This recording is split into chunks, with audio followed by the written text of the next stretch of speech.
for a child's education with items like student talents, thoughts, adventures, and skills showcased, leadership skills, and all other activities plus concerts in various schools in your locations. Remember that our children are our future generation. Don't miss Program My School.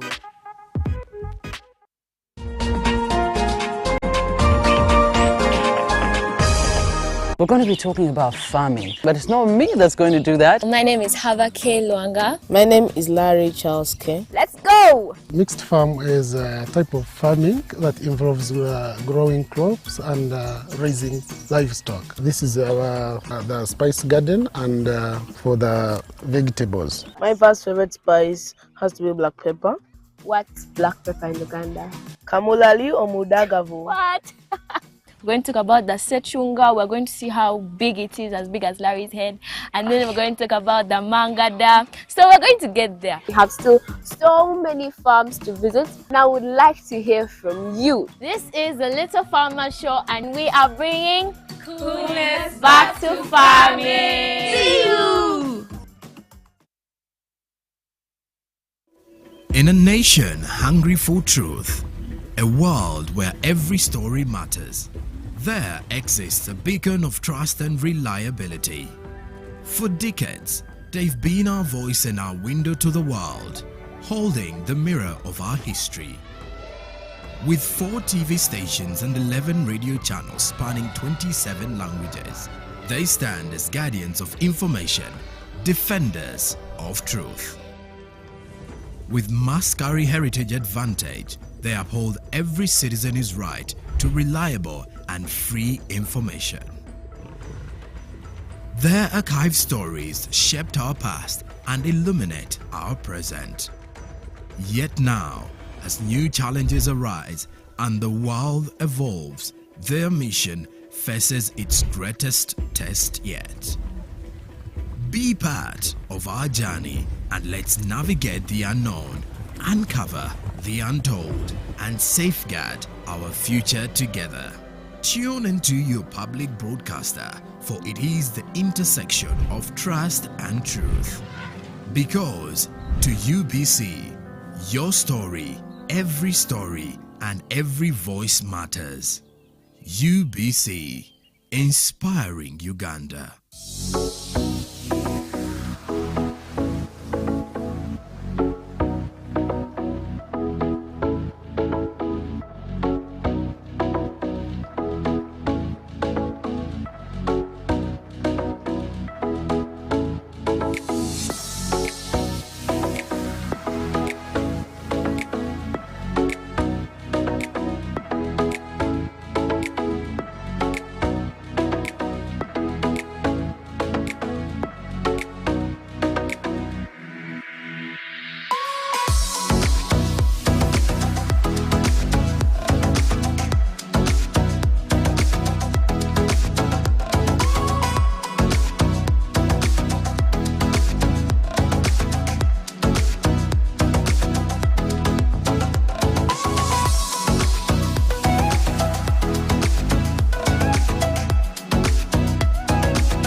Live from UBC Studios in Kampala, this is Good Morning Uganda.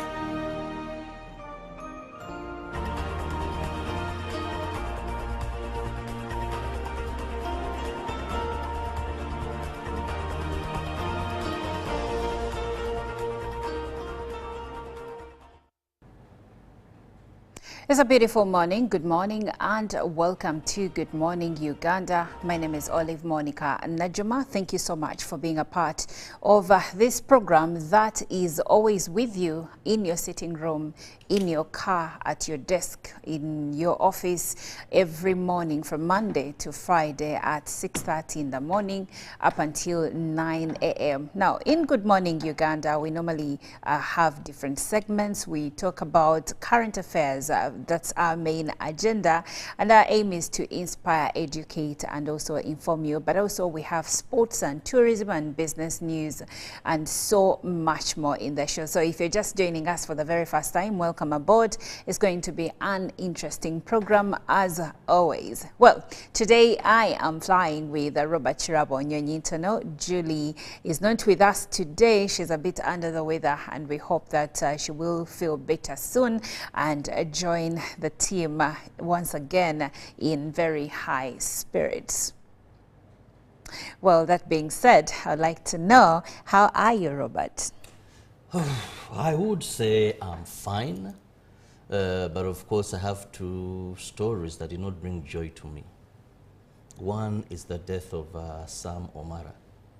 Now, for many people who never knew this special police officer, I want to call him Special Police Officer because at least I had an opportunity during my work as a reporter. And by then I was basically specializing in covering riots, crime, and all that. So you'd always meet Sam Omara. Also when politicians on the opposition wanted to make some moves, he would be the man there. Or even at Chiseka Market. Now, for me, I used to call him Uganda's Terminator. Because at one point he used to dress, you know, he had height. He used to dress fully body armor, then move. But one unique thing I've been trying to recall about Sam Omara, much as he was a police officer, he had humor when on mission. One of that time I remember very much so is what Dr. Kiza Besige's place. And they were youth from Makerere University. Now, he would come to prevent Kiza Besige from walking. Now, these youth brought buckets and, you know, potty. And they come before Mara and they tell him, you know, you've messed up this place, so we've decided to bring this for you. And anyone would feel offended, maybe cause arrest. But this man, much as he fulfilled his mission, he was never violent. He would crack jokes. He would leave even those he's arresting in one way or the other laughing because of his style of doing work. And I hope the current police officers, Bora left from Sam Omara. Very sad he's no longer there. But how did he manage? You go laughing, yet he has achieved his mission and carried on his work. May his soul rest in eternal peace. Yes, may his soul rest in eternal peace. Now, we have so much news that has been gathered for you over the last 24 hours, and we get into that right about now. And we'll begin with President Yoweri Museveni, who led the pass-out ceremony marking the graduation of 10,007 fresh-trained soldiers in Uganda's People's Defense Forces, UPDF. This is significant in highlighting and tightening the country's growing military strength, attracted senior military officials of the UPDF, including the Chief of Defense Forces, CDF, General Muhoozi Kainerugaba, the Deputy and other top commanders of the UPDF establishment. At least 1,469 UPDF recruits were passed out at the 5th Infantry Division Training School in Lab Ward Wardon in Agago district after training for 9 months. 1,211 were male, while 258 were female. In his address, President Yoweri Museveni urged the passed out to desist from corruption. Similar activities took place in other 5 training schools: Rengere in Mbarara, Kaweweta Basic Military Training School as well, the 5th Infantry Division Training School, Labwardong. 1,469 UPDF soldiers were passed out. The National Unity Platform expressed deep regret after security forces surrounded and blocked access to its headquarters in Makerere-Kavule, preventing them from holding a scheduled youth protest vote sensitization event ahead of the upcoming youth elections. Security agencies surrounded and cordoned off the entire premises at the NUP headquarters at Makerere-Kavule. Members or visitors could not access the premises. Several NUP members stood outside the gate. Some of them voiced their dissatisfaction with the actions of the security forces, accusing them of undermining their political activities and rights. NUP Secretary General David Louis Lubongoya addressed the media on the situation at the headquarters. Lubongoya revealed that the party had recently written to the Inspector General of Police, IGP, demanding the return of properties allegedly taken from their headquarters during earlier security operations. Police had failed to comply, prompting the party's decision to take both government and police to court. NUP youth leader Francis Zake, along with other party officials, said the blocked meeting was for mobilizing and preparing young people for the forthcoming youth elections.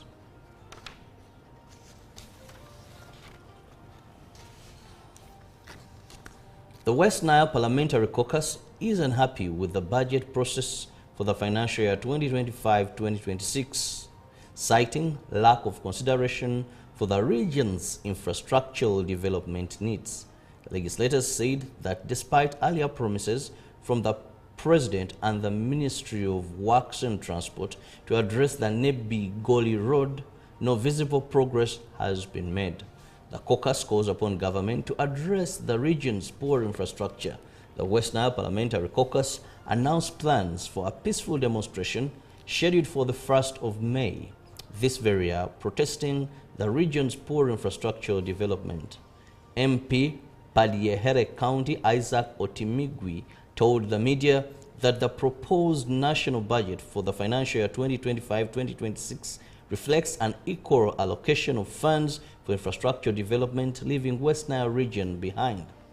MP cited government's failure to act on recommendations made in the previous financial year by the Infrastructure Committee, particularly concerning the Nebbi-Goli Paida Road.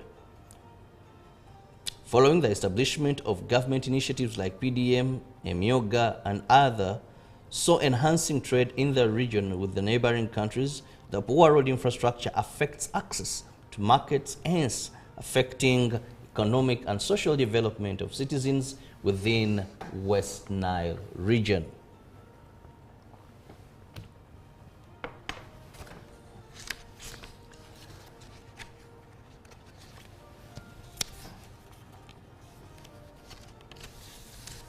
And finally, from the local scene, the Uganda Human Rights Commission has pledged to defend the rights of journalists and grant media freedom ahead of the coming general elections.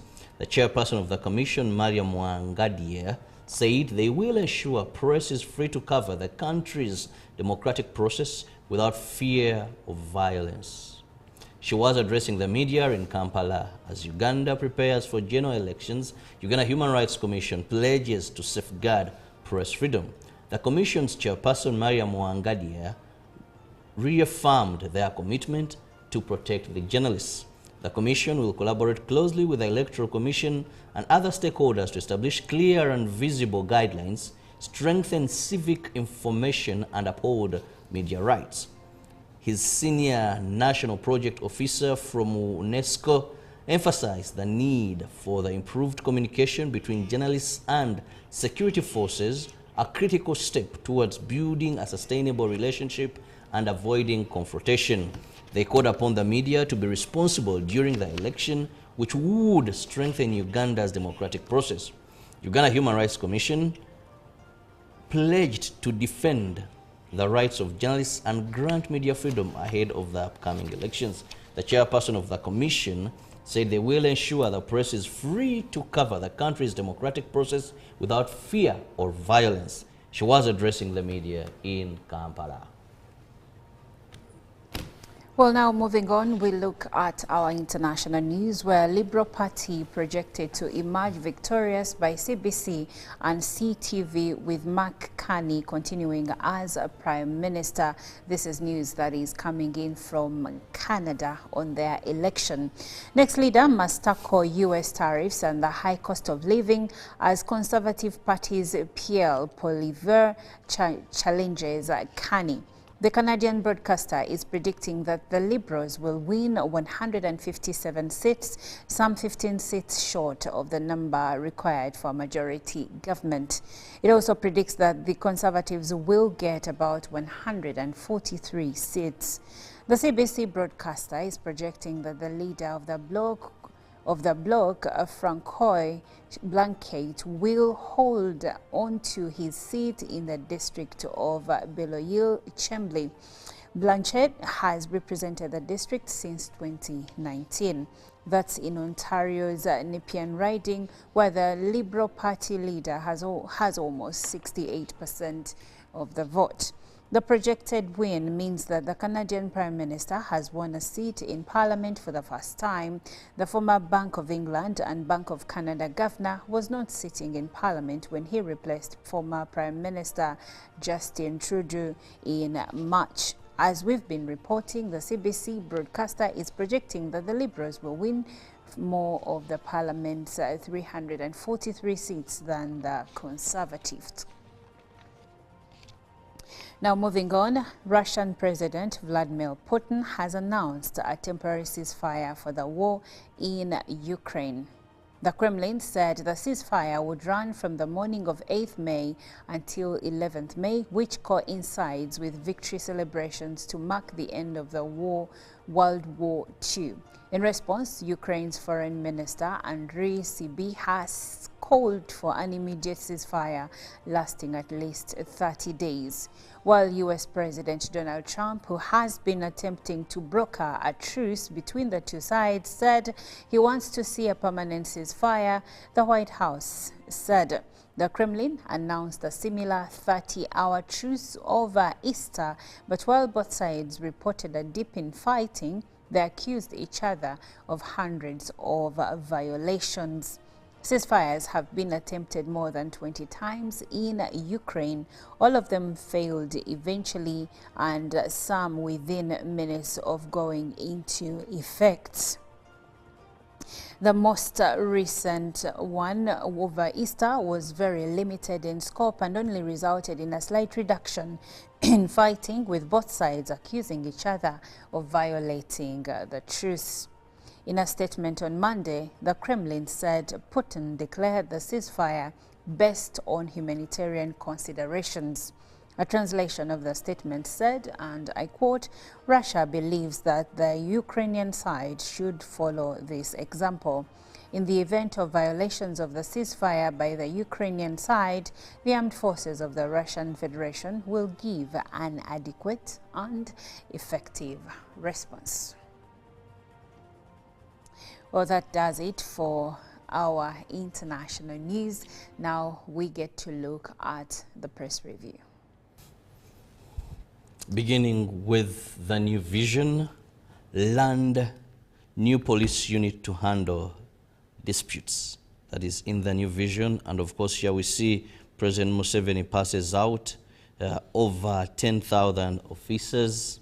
Still, the new vision brings you Sam Omara, what you need to know about the late Sam Omara.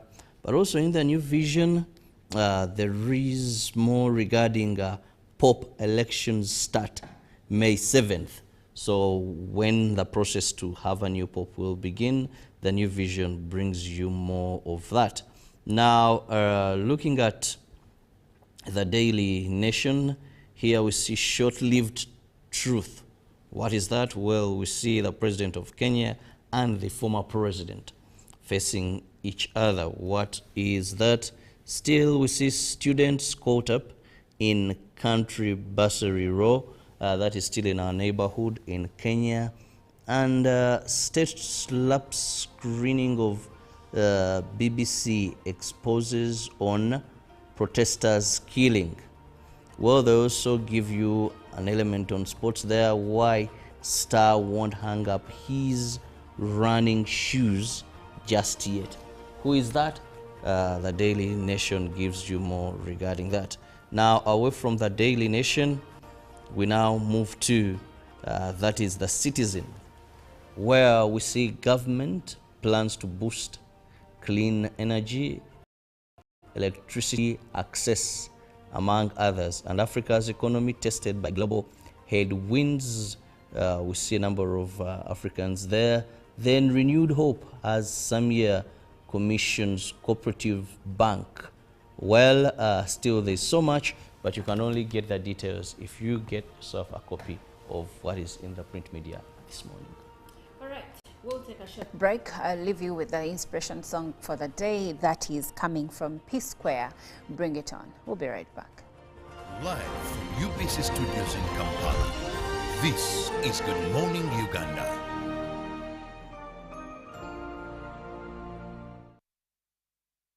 Skill, oyina n'empapula bw'onoba tolina mpisa kubanga eri gye tuli customer led. Meya wa Kangulumira Town Council Robert Kigundu wamu n'omukungu okuva mu ofiisi y'omubaka wa gavumenti e Kayunga Richard Kasozi nabo boyogeddeko eri abayizi. Naye ate gavumenti erina kyokoze otuuka eri otuwekinga eri simanyi eri mu engineering whatever oyinza okutunuulira billions and billions of money eziri wano mu Kangulumira. Ettendekero lino lyabbulwamu omugenzi Ahmed Seguya ng'ono yali kamanda w'abayeekera ba NRM mu nsiko eyasooka era nga yazaala omubaka wa gavumenti e Kayunga aliyo kati Mariam Nalubega Seguya. Edward Colin Juko ne Kayunga mu ssaza lya Ssaabasajja ery'e Bugerere. Webale nnyo munnaffe Edward Colin Juko. Abalimi b'ebikajjo mu Busoga basanyukidde okutandikawo kw'ekkolero eriyitibwa Day Biostarch Factory e Kamuli. Bagamba nti ligenda kuyamba okendeeza ku bbula ly'emirimu mu kitundu ekyo. Ekkolero lino libalibwamu obumbi bwa siringi ligenda kukola starch wa bio ne ethanol okuva mu muwogo nga kisuubirwa okuba nga kigenda kukyusa embeera z'abantu. Katubirabe. Amanya is a pretty good for the Nyakana. Vaisha wanisifiri wegozele na masagali. Njagala kusima Day Company ya eri wansi wa Dr. Magola okutana olwaliro nga bakulembeze n'abalimi okulima muwogo etuje mu bwavu kulensonga nti abantu abena masagali abantu be Kamuli abadde nga bakola nnyo okulima ebikajjo yakati kisoze nti muwogo mulungi nnyo agenda tuyamba mu mbeera yonna ndi twagala tulabe kiki kisobola okuva mu bwavu kubanga all the time bavumira busoga kyetuyidirira endowooza tuli ekibonaku amaiso kyegabwene tigakyerabira okusinziira ku ndogera y'omulimisa atukobeire nti bwe tunaafaayo bw'ota ebirowoozo ku kyoli kwenda tujakifunamu twenanga kampani bwe munaabanga mutaire ebirowoozo ku ekyo kye muli kwenda kampani okukola omukago ni groups dine ed'endawulo cooperatives ed'endawulo abeeteeseteese obulungi basobola okufuna obuyambi. Sebo chairperson wa union abantu abeeteeseteese obulungi kampani erina obusobozi era eikiriza okubagemeraku awali obuzibu.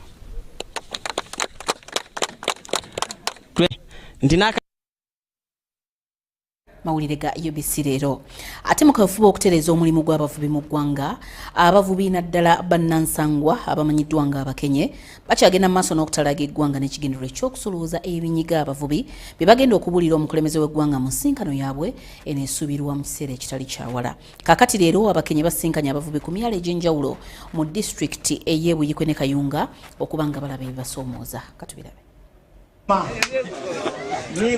Abavubi ku myalo ebiri okuli ogw'Ebusingwire eggaliraaya mu disitulikiti y'e Kayunga wamu n'abo ku mwalo gw'Ebuwagajjo mu Buyikwe mu nsisinkano n'abakulembeze b'abakenye balomboza ennaku ebayonka obutaaba oluvannyuma lw'eggye erirwanyisa envuba embi eryassibwa ku nnyanja lye okubalemesa okukola emirimu gyabwe. Abo be balumiriza eggye okubatulugunya wamu n'okubagaana okuvuba kyokka nga gwe mulimu ogubabeezaawo n'abantu baabwe. Amagye gajja ku nnyanja nga gatugambye nti gagenda kutereeza ennyanja etereere ebintu kimu kikomewo. Naye tulaba fakitole buli mwaka zeeyongera kuggalwawo ez'ebyennyanja olw'amaanyi ag'abantu abagagga abalowooza nti bagagga bavueyo ne ssente zaabwe ne bayingira mu nnyanja muno. Abantu abasinga obungi abamu bakyala baanoba ababagendako abaana abamu ababa nga tebakyasoma kubanga kusinga ennyo abantu bakono bali bayimudde mu buvubi wa mukene okusinziira bali baba butimba w'empuuta naye obubbi bwasooka ogoba abantu muki butimba w'empuuta ne badda mu mukene. Kigaddewo owalumoni tatunde owavakade tatunde owa buli kibala kyonna kibala kijja kutambula nga tewali mukene oba mpuuta. Ssentebe w'eggombolola y'e Galiraaya Musana Kakinda Jamaada agamba nti okuva ennyanja bwe yatabanguka ebyenfuna by'eggombolola byadobonkana kyagamba nti kivudde ku magye agaateekebwa ku nnyanja. Twali tubasuubiramu kyalema kubanga basooka ne basibako ennyanja nange kennyini ayogera n'enfuna eryato. Was brought to you by You can now get all the Chibuzi out with MTN voice bundles. Call all networks. Kubei Dondolo. Buy a 25-minute voice bundle for only 1,000 or buy any daily voice bundle of your choice. Dial *100 *21# and select daily or use the My MTN app. When we talk together, we are unstoppable.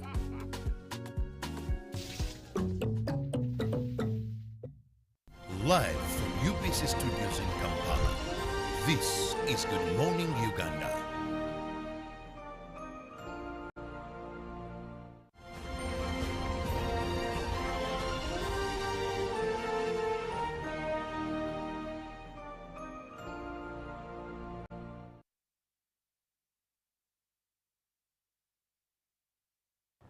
Well, once again, good morning and welcome. Once again, if you're just joining Good Morning Uganda, my name is Olive Monica Najuma. Now, if you are not a stranger to Good Morning Uganda, you would understand that I am a Christian and proudly so. And I believe that many of us are, as when we look at the census report of last year, majority of Ugandans are Christians, but we fall in different denominations. But at the end of the day, we all pray to the same God, and of course we proclaim that Jesus Christ is Lord. I'm not here to preach today, but I am going to be having a conversation on the church's role in social transformation, and I will be speaking to the Bishop-elect for Kigezi Sub-Region, Bishop-elect for Pentecostal churches in Kigezi Sub-Region, on what the church's role is when it comes to socio-economic transformation. And I believe that many of us, for many seasons, we have talked about how the church has been silent in many situations in our time. It could be politics, it could be on issues that many families are grappling with, issues like poverty, issues like lack of skills for young girls and boys, issues like, I mean, when you see issues of girls not going to school or dropping out of school because of lack of sanitary towels and so much more, you wonder, okay, we have the politicians, this is what they have said they've done, or this is what they have done. But then where is the church in all of this? Are they not supposed to speak for us? When we hear many cases of corruption, the biggest question is always, where is the church? Why is the church silent? Is the church in bed with the politicians that are corrupt? And so many questions that you normally ask. So today, I'm going to be speaking to Bishop-elect Onesmus Ngoboka from Kigezi Sub-Region. Please stick around because this is going to be an interesting conversation. Good morning, Bishop. Good morning. It's great to be here. I am very happy. To our dear viewers, good morning to you. What a wonderful and beautiful morning it is. I'm hoping as you take your coffee or your tea, you're having a wonderful time. Good morning to you. Okay, and that is the man in flesh. So let's get into the conversation. But if you'd like to join us later on, the number is on your screen. It is 0709-602-592. Any questions you may have for him, please ask. But also, any views you have. What have you seen? What are the church leaders in your area doing to transform communities? Or are they just twisting their arms and they're silent about the issues in our society? So let's begin with skilling our communities. Today, when you look around us, we have many high numbers of youths that are dropping out of school. And when they do drop out of school, in most cases, they can't do anything to earn a living. And then we have others that graduate, but because in the past, we have had our education system mainly theoretical, we found that we have graduates that do not have any skills that can earn them money, which brings me to the question of a skilling center initiative that I see your ministry has presented to the people of Kigezi sub-region. Please tell us more about that. You know, skilling is the way to go for Ugandans, not just Ugandans, but across Africa, where much of education has been more of chalkboard in classroom. We are now taking education, yes, with a foundation of classroom, but also taking it into the communities where we are being more skill-based.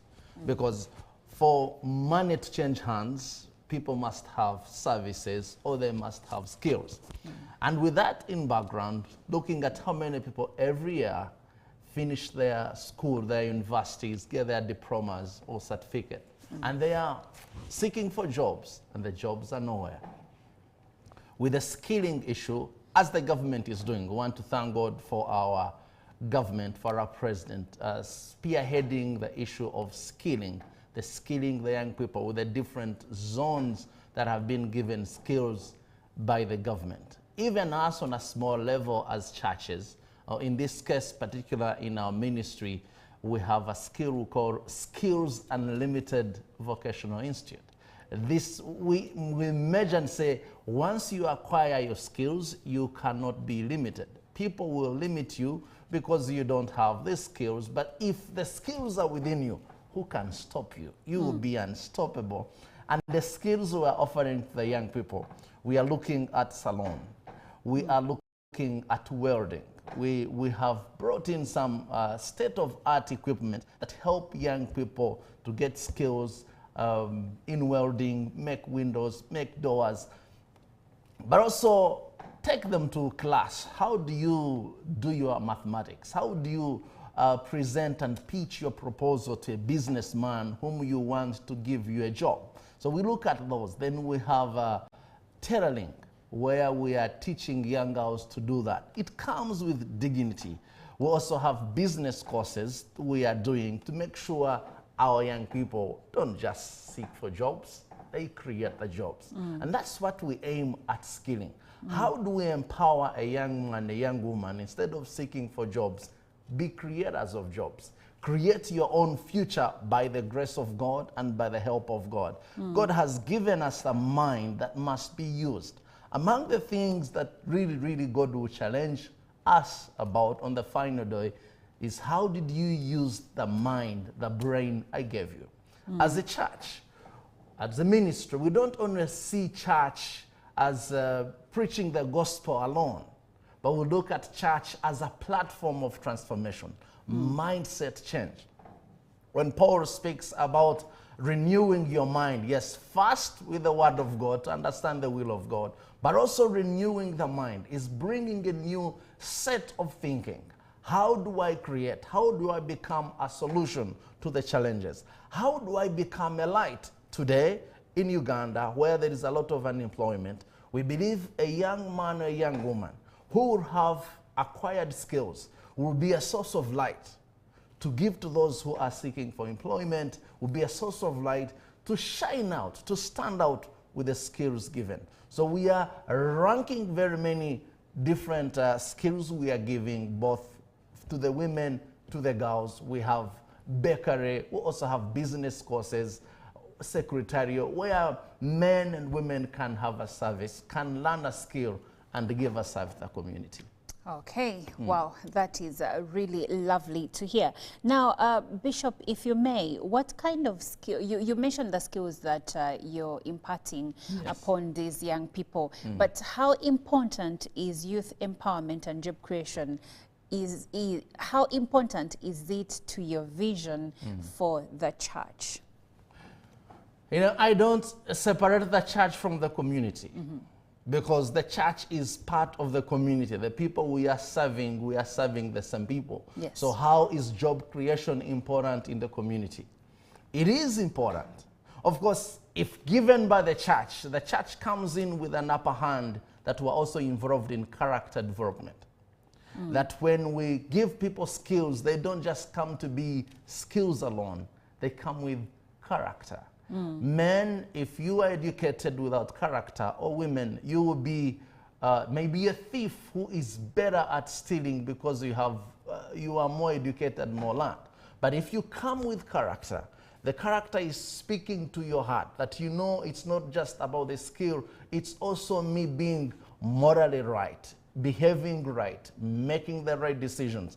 That's where the church comes in an upper hand, that we don't only train just the head, we also train the heart. But now we're adding on a skill. In Uganda, where most people need jobs, when we bring in these skills, we are contributing to fighting unemployment.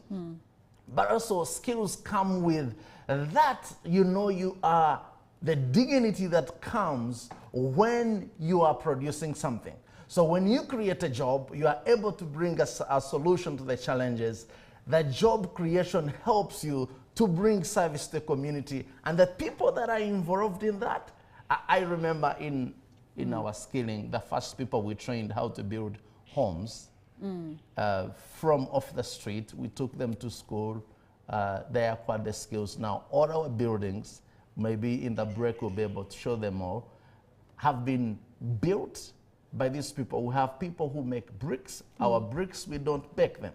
Because we have a challenge of to be able to take care of our environment. Yes. Where in the former days we used to cut trees, bake them, it takes long, and we are having an effect on environment. Here, our new strategy and innovation, we are saying we can use soil, sand, and cement to make bricks. They cure in 7 days instead of waiting for a month for the bricks to bake them. Here you have 7 days. Yes. In the next week, hey, you begin building your house. So this innovation brought in pride. Say, yes, we've done this, we've made it, we are the creators. It came with dignity. So apart from job creation and improving the standard of living for people, the dignity of being a creator, and which I believe our next generation must be thinking, how do we create jobs? How do we change our thinking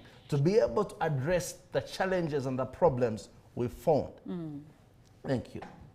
Well, if you're just joining the conversation, we are speaking on the church's role on social transformation. I like to add in socio-economic transformation, because everything that you have spoken about is geared towards empowering people so that they can stand on their own 2 feet and support themselves by creating jobs and by helping the community around them. So if you have any views on our conversation today, please join the conversation. The number is on your screen. It is 0709-602-592.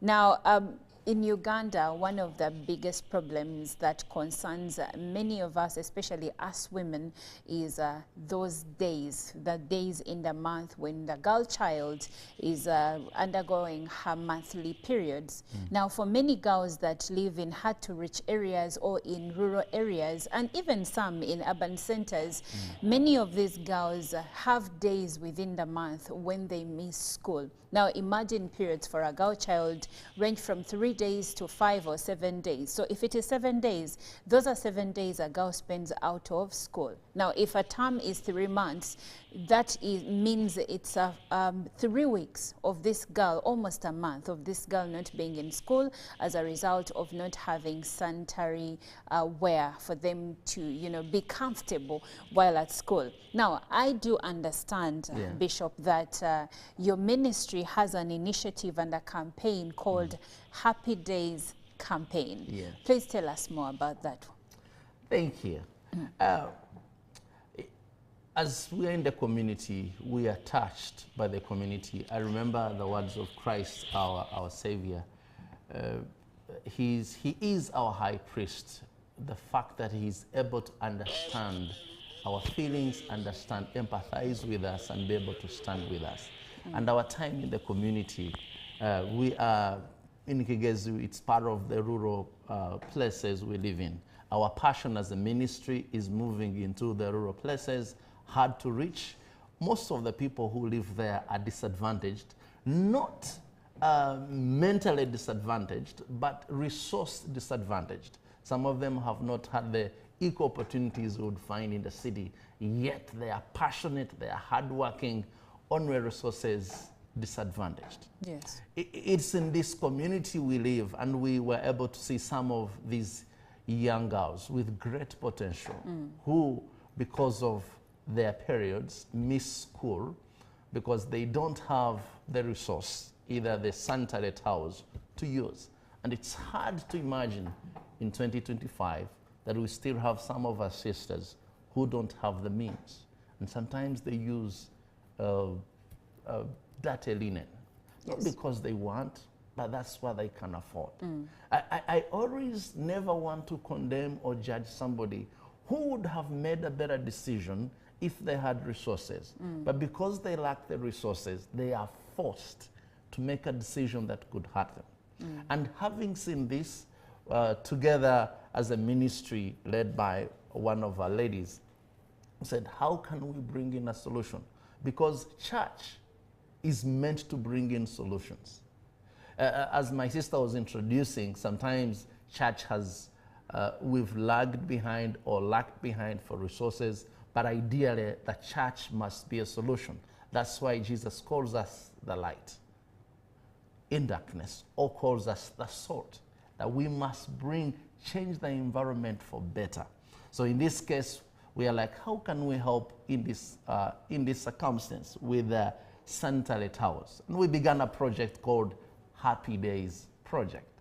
And we chose to call it Happy Days Project, one, to be able to overcome the stigma around the periods. Sometimes when you map, you say you've mapped on your dress and people sneeze or shout at you or look at it in a different way, it causes you to shrink.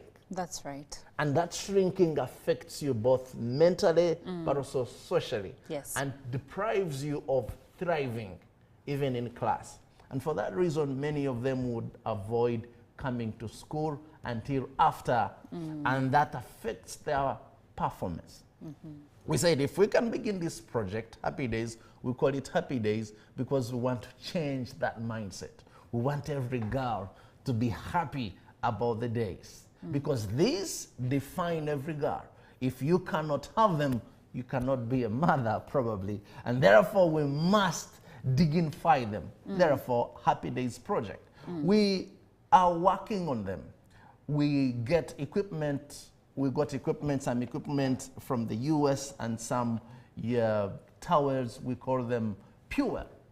They are breathable, yet hold blood cannot go through. So in what we are making now is to make sure we make reusable sanitary pads. These pads can be washed. We're also trying to address the issue of cost. Yes. Because every month when you get and dispose, most people don't have the money. Now, those who have the means can do that. But if you are struggling with food, struggling with school fees, if sanitary towels become a luxury. Yes. If you can find a way to wash them, clean them, and wait for the next month, in that way you are saving on money. And hey, and you're saving the environment. You are saving the environment. Yes. So we are trying to, our project is addressing the issue of environment, to be environmentally friendly. Yes. here in town or anywhere you find a lot of pads dropped, but you are saying, hey, this can be cleaned.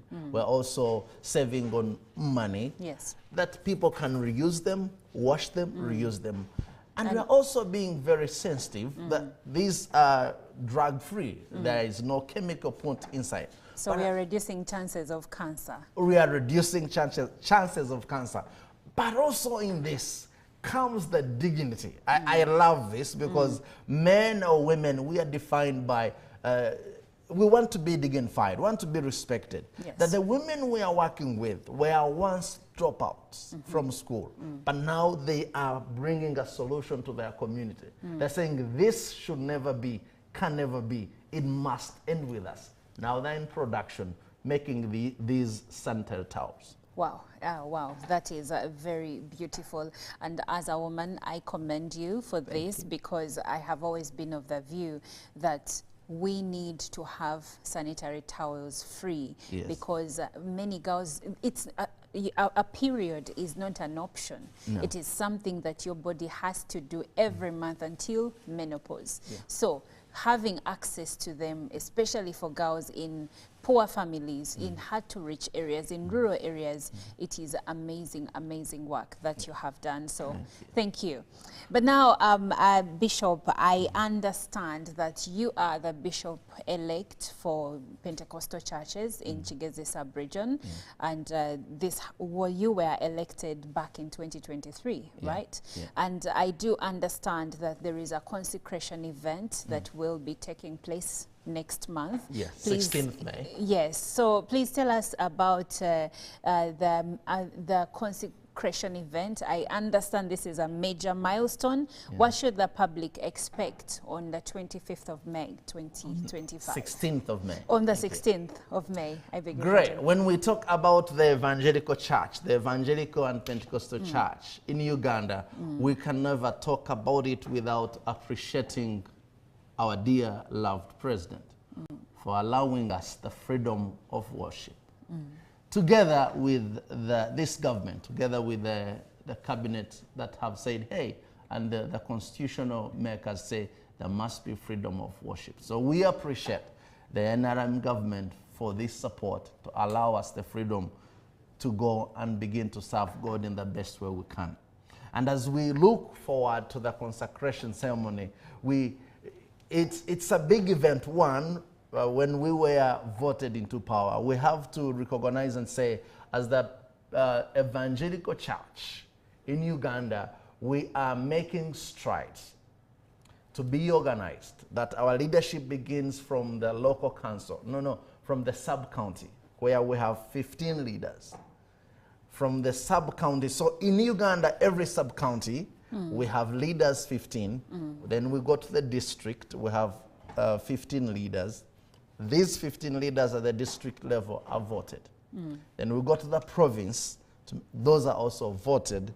We go to the region, they are voted. And finally, we come to the national office where we vote our general overseer. And currently, we are under the leadership of Dr. Bishop Odongo Moses. It is significant to us.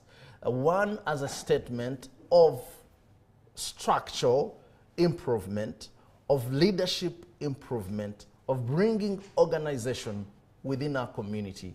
But also, as I said before, church is not just about preaching only. Yes, our big job is to preach and change souls, but in addition to that, to walk in the footsteps of Jesus Christ. When Jesus met the hungry, he fed them. That's he right. didn't just pray for them. Yes. He fed them. And within now our system, we are partnering with government to say, how can we be involved? Say in PDM, Parish Development Model.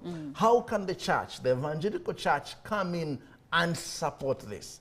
Where we want to see every member getting involved, because we must fight poverty. Sometimes when you have Christians, especially us in the rural places, who don't have the means, you, as a pastor, you say, as a shepherd, copying from the good shepherd, Jesus Christ, how can I improve their life?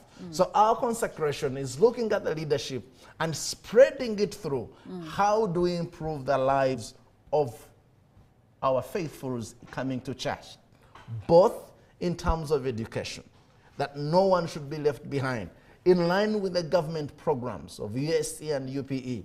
How do you get involved in agriculture today, in value addition? So yes, there is a consecration, which is very good spiritually, but also to begin to say, how do we organize ourselves better to deliver the services? Okay, thank you. Now, I have some feedback here, and it says, good morning, Olive and our guests. The church has played a very pivotal role in transforming the lives of people spiritually, and this speaks volumes of the honest justice, trust, and transparency of these very people, hence impacting the country at large.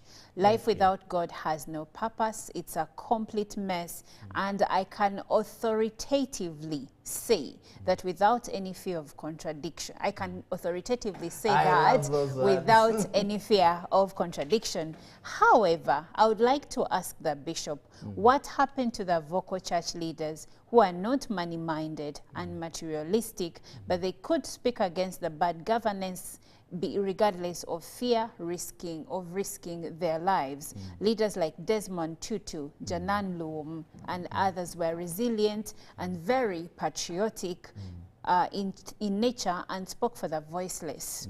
But now our current church leaders are somehow mute, or they are trying to mind their business. What went wrong? And this question and message comes in from Cricket Derek Gagamel from Makinde, Luafu. Wow, Cricket Derek. Thank you for your appreciation of the church and understanding that as people we need God, we must. The Bible says, in whom we live and have our being. And also challenging us as church leaders where we've kept quiet, where we should have spoken.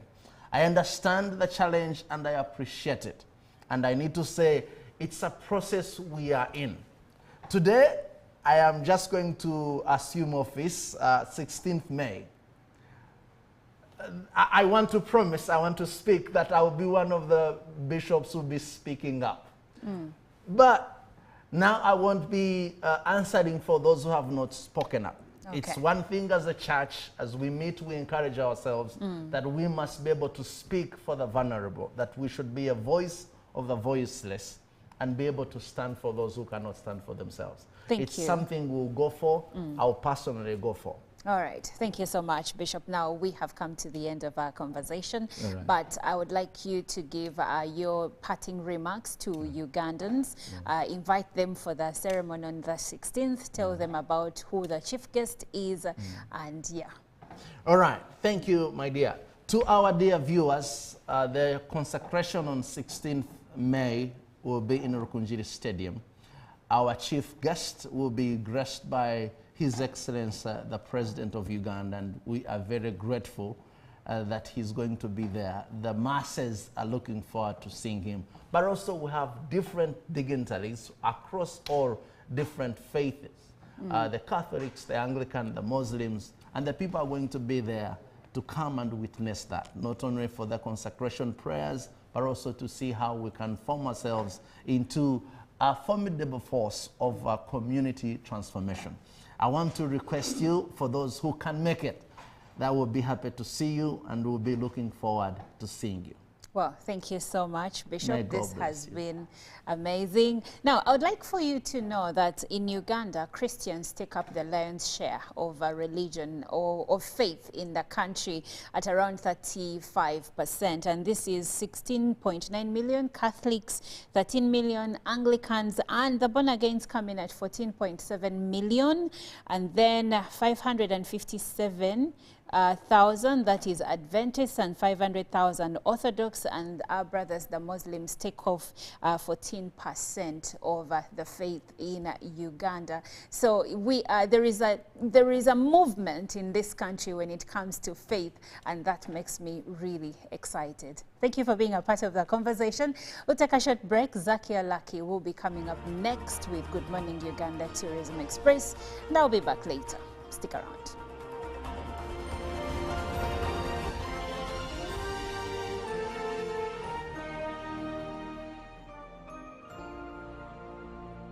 Pick of the day on UBC.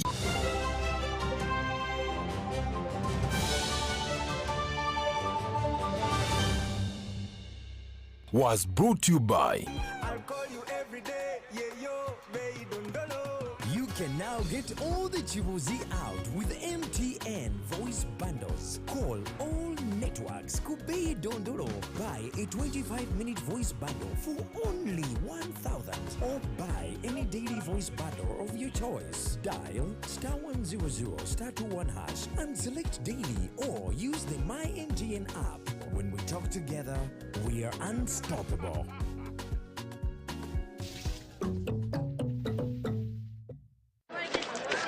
Junko. Yo. Check the shopping, man. What's your secret? Haven't you heard of the parish development model PDM? Yes, I did, but I thought it was just a talk. No, Sematia. It is real. I and a few friends together formed a circle, accessed money from the PDM, invested in a poultry project, and now things are moving. Junko. I thought I was one of your friends. You are. But you left me behind. I didn't leave you in poverty. What you do, just visit your LC2 chairperson and your parish chief and start the process of economic transformation. Just like that. The parish development model is an initiative from the government of Uganda through the Ministry of Local Government designed to transform all lives of Ugandans for the better. PDM, my parish, my development, my life. In a nation hungry for truth, a world where every story matters, there exists a beacon of trust and reliability. For decades, they've been our voice and our window to the world, holding the mirror of our history. With 4 TV stations and 11 radio channels spanning 27 languages, they stand as guardians of information, defenders of truth. With Mascari Heritage Advantage, they uphold every citizen's right to reliable and free information. Their archive stories shaped our past and illuminate our present. Yet now, as new challenges arise and the world evolves, their mission faces its greatest test yet. Be part of our journey and let's navigate the unknown, uncover the untold, and safeguard our future together. Tune into your public broadcaster, for it is the intersection of trust and truth. Because to UBC, your story, and every voice matters. UBC, inspiring Uganda.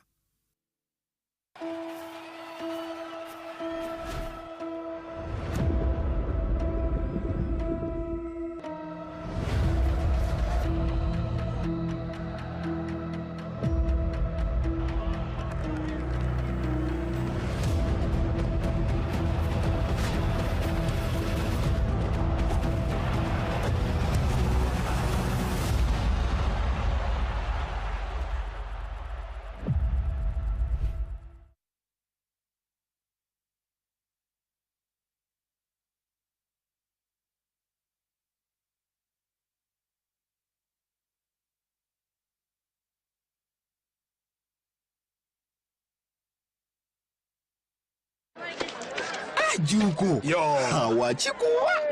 Check the shopping, man. What's your secret? Haven't you heard of the parish development model PDM? Yes, I did, but I thought it was just a talk. No, Sematia. It is real. I and a few friends together formed a circle, accessed money from the PDM, invested in a poultry project, and now things are moving. Junko. I thought I was one of your friends. You are. But you left me behind. I didn't leave you in poverty. What you do, just visit your LC2 chairperson and your parish chief and start the process of economic transformation. Just like that. The parish development model is an initiative from the government of Uganda through the Ministry of Local Government designed to transform all lives of Ugandans for the better. PDM, my parish, my development, my life.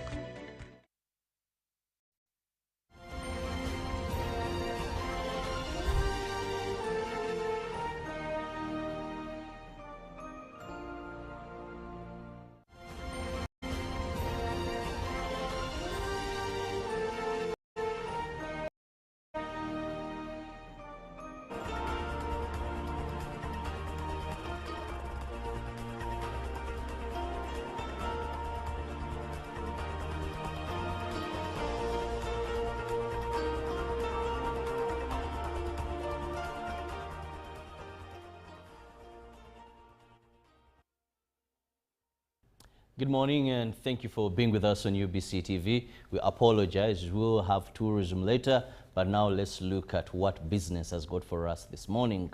We begin with former Minister for Foreign Affairs, Sam Kutesa, who commended the individuals who have ventured into innovation to solve the country's challenges. He was launching Bwera Innovations, a company that has provided solutions for livestock farmers. Animal farmers in Uganda face challenges ranging from disease, feed shortages to limited access to knowledge and resources. Bwera Innovations, a local company supported by Uganda Industrial Research Institute, provides solutions to livestock farmers using indigenous knowledge with alternative medicine through research. The aim is to provide livestock farmers with accessible and affordable solutions to improve their livelihoods. Sam Kutesa launched the Bwera Innovations at Uganda Industrial Research Institute and commended Ugandans who have contributed to the country's development through innovation. He encouraged the Bwera Innovations to make use of the Innovation Fund put in place by government. Government is encouraging innovations in various sectors for new technologies, products and services that improve the lives of the population and the nation's resiliency.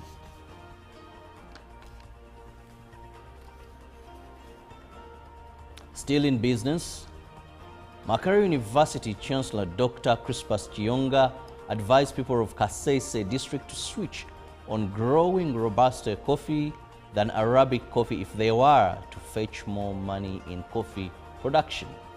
Dr. Kiyonga, who is also the chairperson of the NRM for Kasese district, said this while giving out robust coffee seedlings to NRM chairpersons for Bukonzo County West farmers to improve household income in their area of jurisdiction.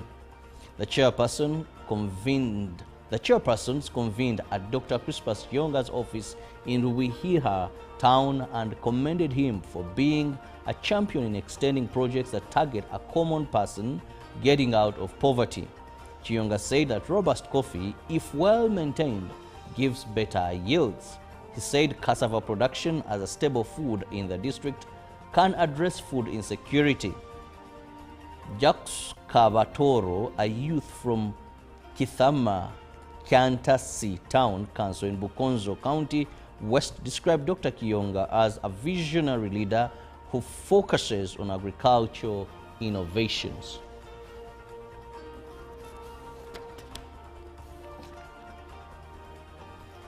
Students from various technical and vocational education and training (TVET) institutions showcased innovation in the acquired skills. The Minister of State for Sports, Peter Ogwang, emphasized the urgency of skills development in addressing national employment gaps. Various technical and vocational education and training institutions from across the country showcased and demonstrated their expertise, and the exhibition emphasized the urgency skills development in addressing unemployment. The chief guest, Honorable Peter Ogwang, Minister of State for Sports, urged students to deliberate and dedicate themselves fully to their craft. He noted that the skills they acquire not only empower them personally but also lay the foundation for self-resilient national workforce. The students' skills showcased the practical innovations, underscoring the importance of hands-on learning in education. This exhibition forms part of the initiatives and activities leading up to the commemoration of the International Education Day 2025 on the theme AI in Education, Preserving Human Agency in the World of Automation.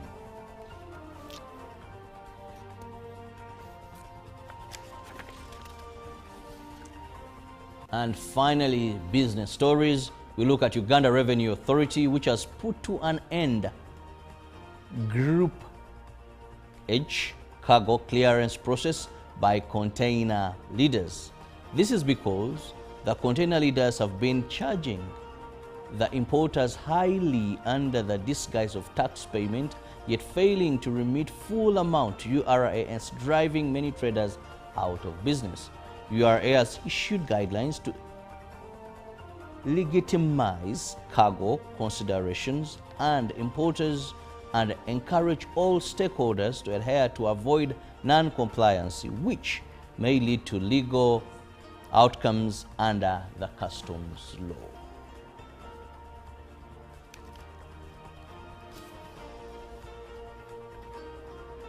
And now we look at what the Forex have for us this morning.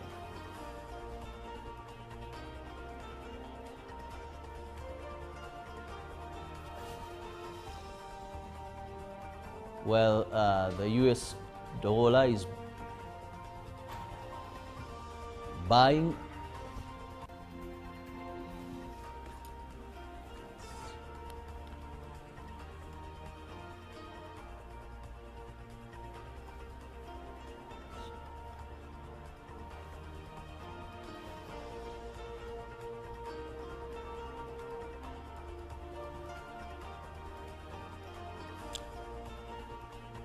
Well, that is how the Forex rates are looking this morning.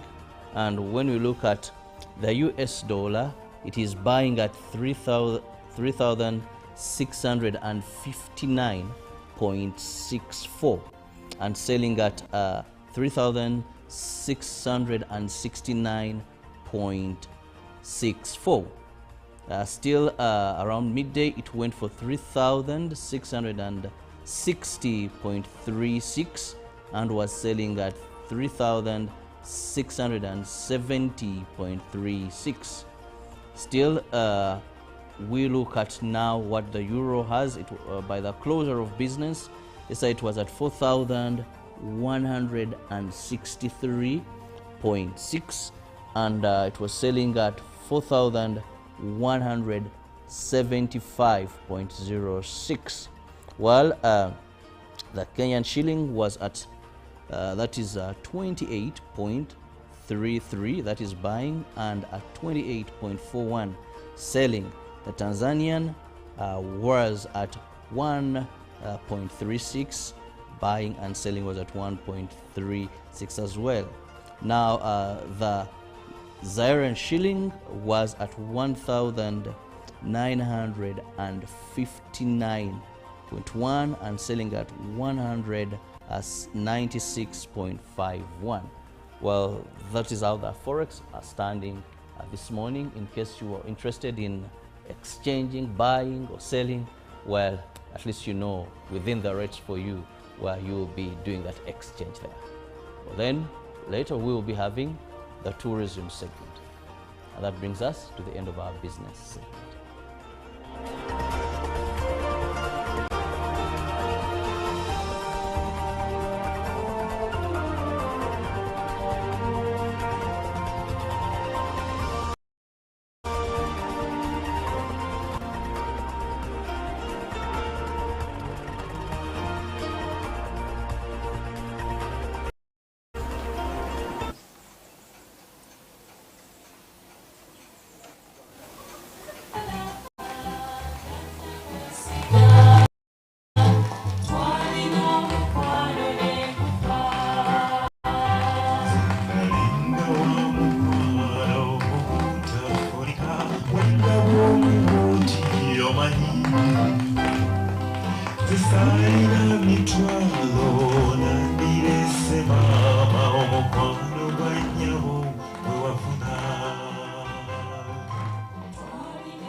Welcome back on the Good Morning Uganda Tourism Express. My name is Zakia Lucky, and we are still diving into the vintage artifacts and heritage. In our first episode, we talked about the background and how these were collected and where they were collected from. But in this particular episode, we are showing you more to visualize and learn how these artifacts were used. Behind me is the radiogram. I'm just learning that it has so much history attached to it, and the music being played in the background is one of our own from the Ebonies, and of course the late Jim Wamala. I don't know if hip-hop plays on this, but we are yet to find out. We are coming back with Emmanuel, who's been taking us through the vintage experience. We are happy to have you back. Thank you very much. Yes, so you explained that this is a radiogram. Yes. How does it work and how did you get to put this together? Well, in the old days, entertainment was one of the things that our forefathers enjoyed. From the small drums to the fiddles and such kind of thing. But here we have a piece of furniture that used to sit in the well-to-do families. Not every family had a piece like this. Yes. On the onset, when you look at it closed, you might think that it's just a table on which someone can put displays. But inside it are tools that give us entertainment. It will play vinyls, and like you said, we are listening to one which was played by, written and produced by our own, the late Jimmy Katumba and the Ebons. One way to preserve music is to record it on such media. Many people will call this different names depending on where we're coming from, but locally they call it mainja or a ginger. So when you talk about it, someone will not think about a sinotrack carrying stone, but it's this where music was recorded. People will call it a record. So I have my records on which music is recorded, yes. Others will call it an LP. I don't know what LP is in full, but they are called LPs, or the word vinyl, where music is recorded. But the very interesting bit about this is that this music is recorded onto this LP in a continuous circle. One circle continuing from the end, from one end as it goes into the interior. So as you can see, I can even tell you how many songs are recorded onto this one. Whenever you see a line, that means that's where the first song stops. So we have a song number 1, 2, 3, 4, 5, 6, and then on the flip side they also have. So there are 12 songs onto this one of these. Others will carry one song, depending on the size of the song. Today we talk about MBs and GBs in terms of sizes. I don't know what size they used to do on these ones. But the most interesting thing is how does the music get off the vinyl for you to be able to listen. There's this very important gadget. Yes. It's called a cartridge. And on this cartridge there is a small tiny little needle. This needle sits in the groove which was recorded onto this vinyl. So as this vinyl rotates, it picks the vibration and amplifies them. Therefore, the music comes out. So depending on how the waves were recorded, that is the sound that will come off the vinyl. Yes. And I mean, it's very intelligent that it will read any kind of sound that is recorded here, whether it's Uganda, Chinese, English, or any other language. The moment it sits here for it will read and then be able to give you the music that is produced off this. However, these things are not manufactured in Uganda. You can only order them online and then you receive them here. But because this kind of technology is not also found everywhere, very few people, stores around Uganda will stock some things like this. If you want to master electronics, I bet you will not find this, because even if they stocked them, how many people have such things that will be able to buy them? Yeah. So we order them online and we are able to receive them now. Like the one you're holding, the cartridge you're holding is not in good shape. It's waste, because it doesn't have that tiny little needle in this that would be able to read. So these are things that we need to handle with extra care, so that we can preserve them for the future generation. You talked about how this reads the music in line to the lines drawn here. So does it read moving upwards until this last song up here? Yes. So the moment you place it onto this vinyl, I also need to mention that the recording is recorded at a particular speed of revolutions per minute. Okay. So there are those that are recorded at 33 revolutions per minute, either at 45 and 78. Okay. Yes. So if you have that gadget has the different steps. If you are if it's also shown here which speed it was recorded. I don't know whether you can see which one yours at which speed yours was recorded. It's usually written somewhere. 33 and something, 45, it's written there. So each one it does, and the moment you notice that it is a 45 or 33, then on the gadget it will show you where to change, so that it can read from the right recording. Now the moment you press it here like this, this line is continuous. It will continue reading until when it goes to the center. The moment it touches this, its AI will tell it, please get off, there's no more music, and then the arm goes back to rest. So you come and flip on the flip side, then you are able to listen to music which was recorded on side B. Still this will read and go up to the end. Wow, are you saying this is different music from what is here? Absolutely, there is side A and side B. Like I said, my side A has 6 songs and side B has 6 songs, in total 12. Yeah, and the other thing is that this kind of technology was so manual that the changing, you had to come physically, stop the machine, flip it on the other side, and then put it back. Today, we only press buttons to do a few things, remote control and that kind of thing. Remote control. Yes. Yes, that's interesting facts. I don't know if we can have this back, but I think the Gen Zs would enjoy this, especially that we have young people, that are curious and so hungry to learn many things like this, which is why the GMU Tourism Express is here to show you more about tourism. Stick with us, and we are coming back with the 3rd episode.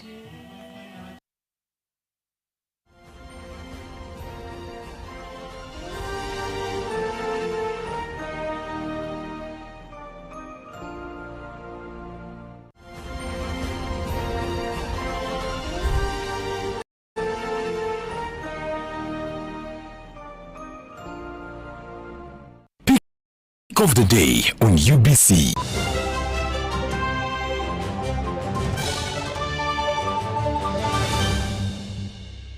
Was brought to you by I'll call you every day, You can now get all the Chibuzi out with MTN voice bundles. Call all networks. Kubei Dondolo. Buy a 25-minute voice bundle for only 1,000. In a nation hungry for truth, a world where every story matters, there exists a beacon of trust and reliability. For decades, they've been our voice and our window to the world, holding the mirror of our history. With 4 TV stations and 11 radio channels spanning 27 languages, they stand as guardians of information, defenders of truth. With Mascari Heritage Advantage, they uphold every citizen's right to reliable and free information. Their archive stories shaped our past and illuminate our present. Yet now, as new challenges arise and the world evolves, their mission faces its greatest test yet.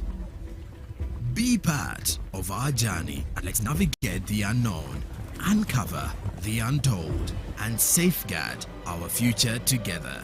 Tune into your public broadcaster, for it is the intersection of trust and truth.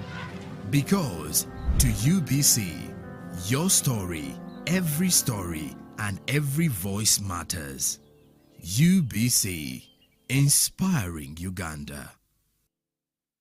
Live from UBC Studios in Kampala, this is Good Morning Uganda.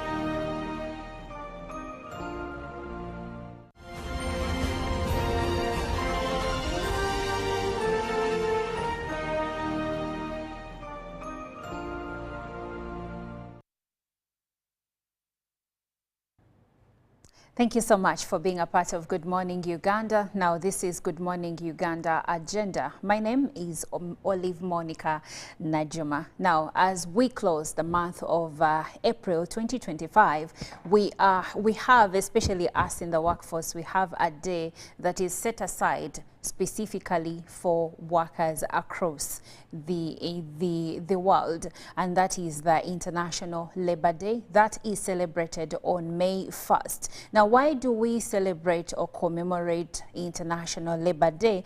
It is an annual celebration that honors the contributions of workers and the labor movement worldwide. It is also known as May Day or Workers' Day, which commemorates the historic struggles of workers' rights, particularly the fight for an 8-hour work day, which gained momentum following the Haymarket Affair in Chicago in 1886. So you work from 9 to 5, but do you know where that came from? Well, there were people that came before us that saw it fit to fight for our rights so that we could only work at least 8 hours a day. And then the day serves as a platform to recognize workers as the backbone of economic development, advocate for fair wages, safe working conditions, and social justice, and also highlight the pivotal role of workers' organizations, such as trade unions, in driving social and economic progress.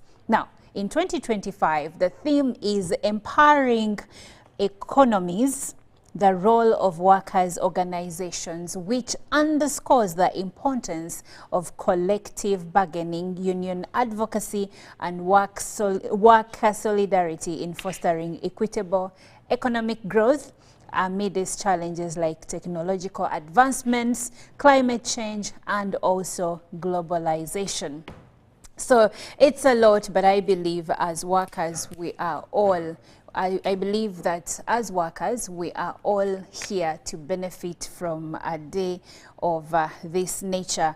Also, we are looking at, as for the case of Uganda, consolidating the gains of the parish development model for the increased productivity and inclusive job creation. So we have a lot.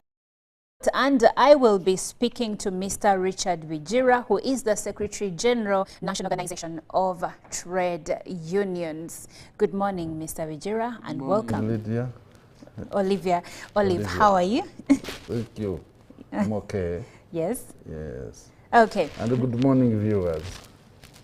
Yes. Mr. Bijira, first of all, before we get into our conversation, I think for me as an employee, a worker, Labor Day excites me, not because it is a public holiday, because for many workers they're like, oh, let's go home and rest, but because this day commemorates so much that has been done in to advocate for the rights of workers. So maybe throwing the question to you, what does Labor Day mean to you, especially coming in from trade unions?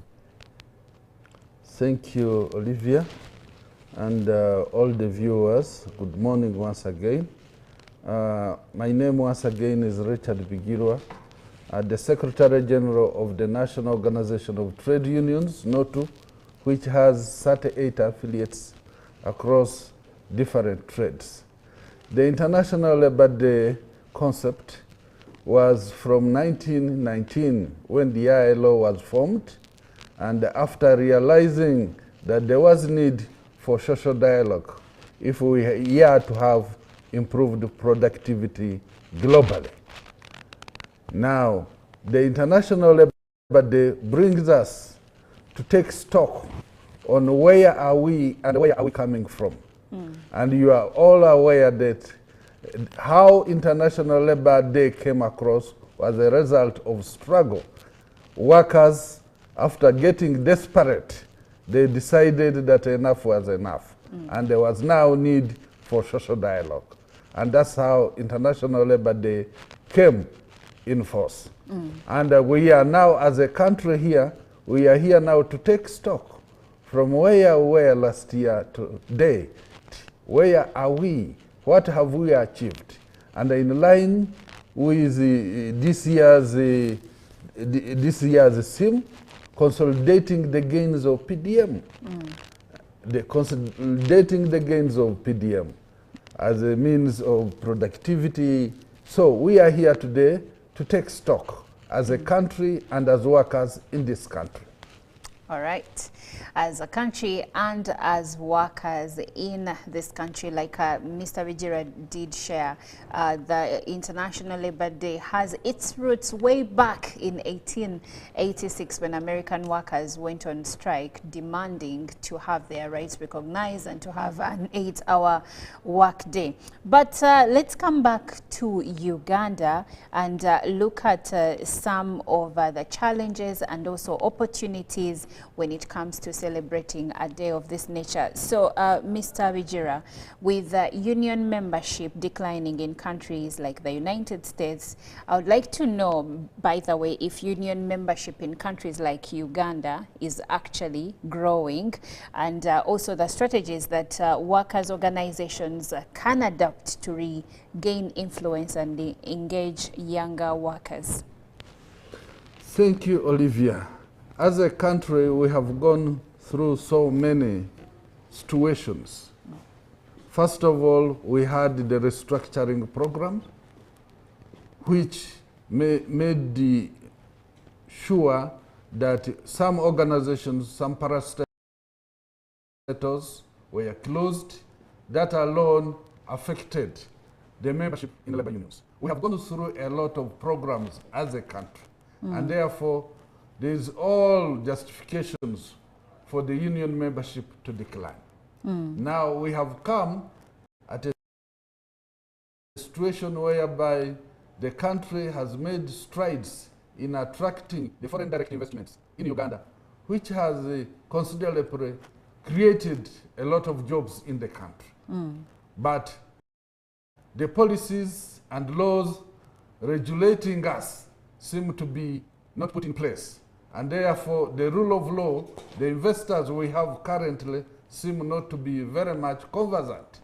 And it is our duty as a country, as the Uganda Investment Authority, as the Ministry of Labor and Gender, and as trade union leaders to create awareness so that the investors we have in the country are aware of the laws governing this country, are aware of the value of the workers in this country, are aware the role the workers play in productivity into this country.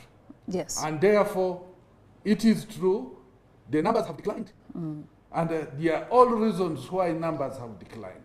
But it is our role, and as a national center, we have done whatever it takes to ensure that we create more awareness for the workers to embrace labor unions.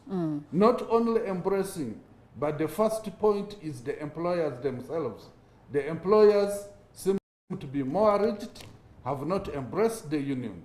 And we shall call on the government to ensure that the labor inspections, the enforcement mechanisms are in place so that we are able to attain our goals in line with the SDG 8 of Decent Work Country Program. Decent Work Country Program. Now, join the conversation on WhatsApp number 0709-602-592. The same number is displayed on your screen. Now, when we look at the workforce in Uganda, Uganda's labor force includes 73% in agriculture, mostly low productivity subsistence work. Only 4% of self-employed workers are employers.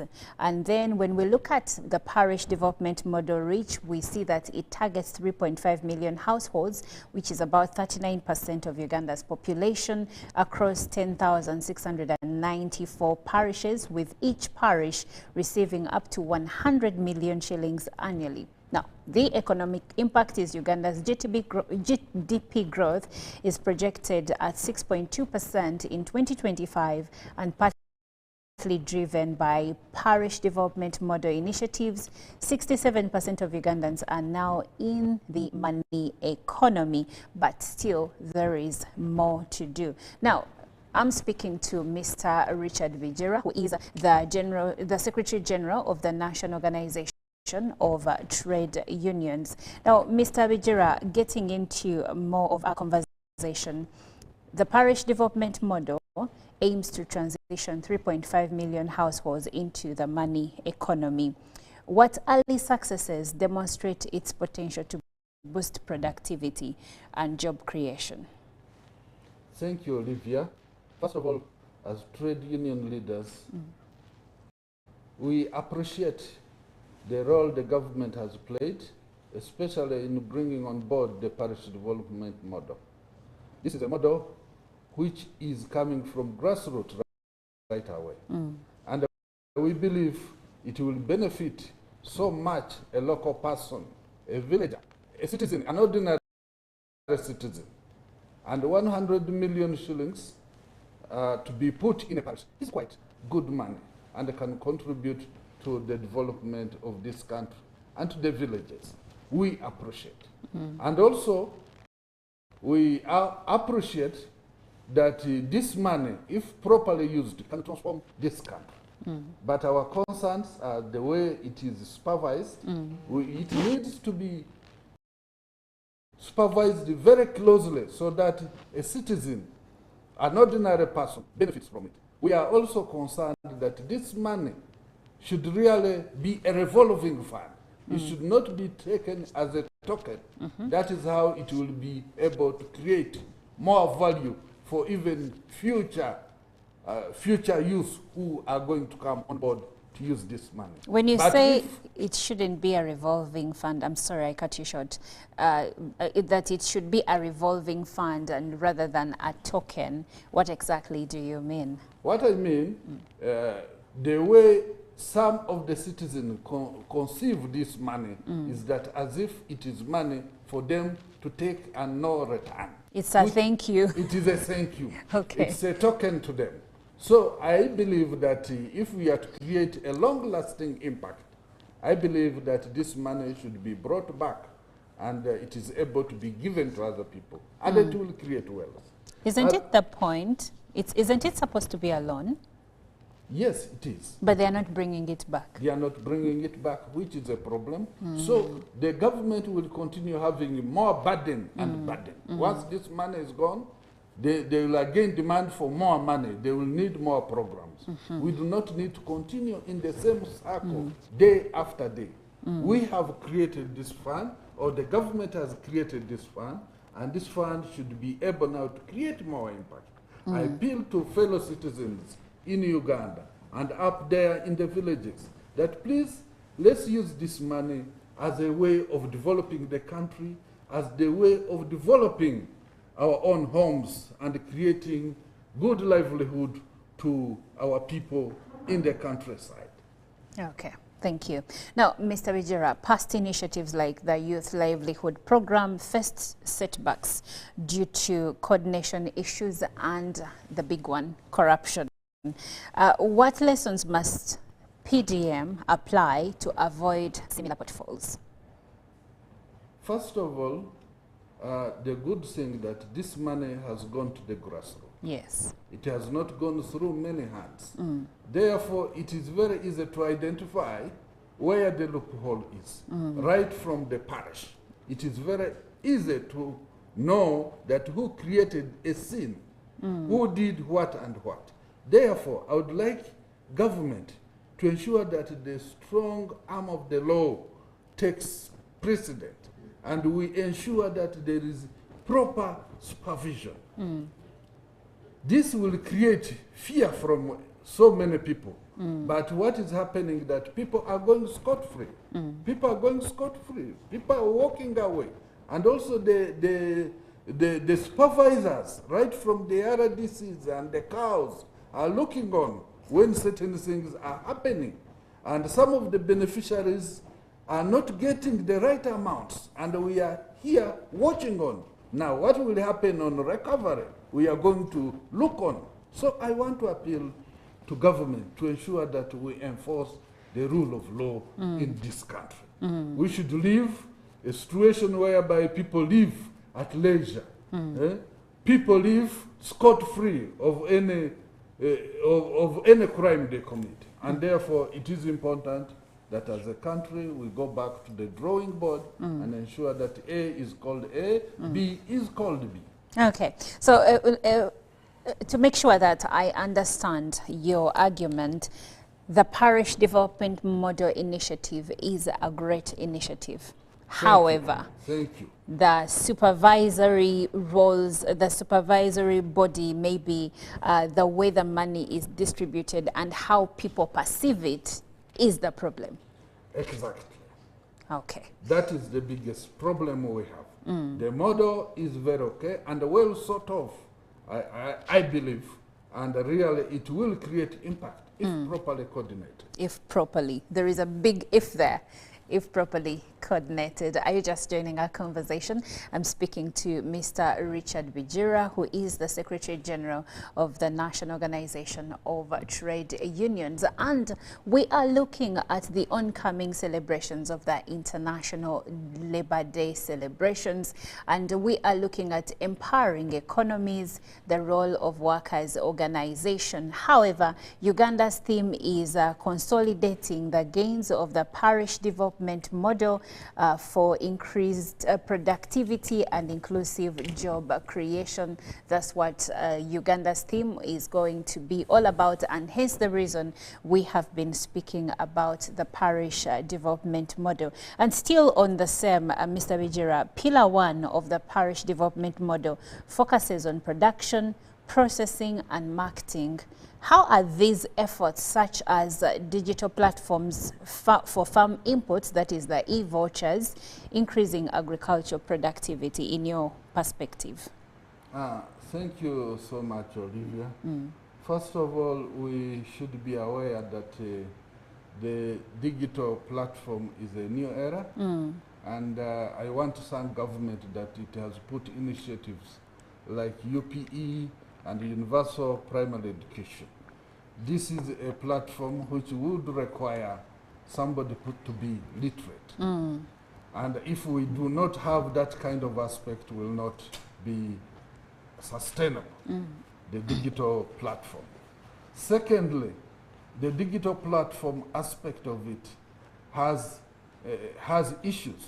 First of all, the internet connectivity in the country is a bit poor, and therefore we need to go to create bushes whereby these younger people, these villagers, can be able to go to a station and are able to access internet, so that this kind of promotion of inputs of the products for marketing can easily be adapted to a bigger population in the country. And therefore, I want to also appeal to government that the market aspect and the product aspect, the quality of the product we produce should be very key. We have areas which have a lot of products, but again, the standards are not set according to what is required. So we need to go a longer way and ensure that we have these extension workers who are able to advise a rural person on what to do, which chemicals to apply, the storage facilities in the country. All this need to be worked on. Short of that, even if we produce more, a lot of maize, we produce a lot of whatever, which is not quality, we may not move very far. So my appeal is that as we go into this era of digital marketing, whatever we are doing, online sales and whatever, we should be able to improve some of those areas. All right. And number two, we should also be able to encourage our youth. The mindset is a problem. Our youth believe that the job means coming to sit in the office. The job means these white-collar jobs. So with this parish development model, there is more to do with mindset. And that is why the National Organization of Trade Union is busy trying to do mindset change in different universities, in different places, and that's where we need to create more impact on the mindset change of our youth. Okay. I hear you when you say mindset change for our youth. I've seen many people in the agriculture sector, especially the youth, saying make agriculture attractive to us. And when we look at things like e-vouchers, when we look at the technological advancements in agriculture, maybe that's where the youth would come in. So maybe a small question to you, Mr. Bijira. Do you think that all these initiatives that the government comes up with to enable Ugandans to join the money economy would actually see increased success if they were joined by our youth that are also educated? Definitely, an educated mind is always different from the other side of the mind. And that's where government put in place the UPE and the universal payment. So if the youth are able to embrace the parish development models, they are able to go into the jobs of like mechanics, they are able to go into agriculture, which is the biggest employer, and they are able to go into fish industry. I believe that they will have to apply, for example, like fishing industry. Right now, the problem we are facing is that catching the premature fish. If somebody has an idea that the fish I'm catching is premature, and it's the one which is able to produce tomorrow, therefore I should not engage into this illegal fishing for tomorrow, the future, then that person has a mind.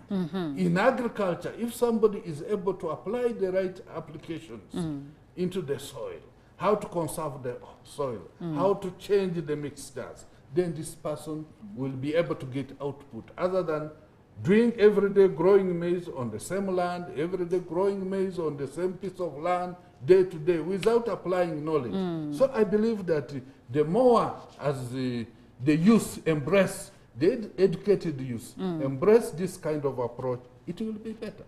Secondly, now we have an issue of child labor. Yes. The parents are using child labor, the children, to produce.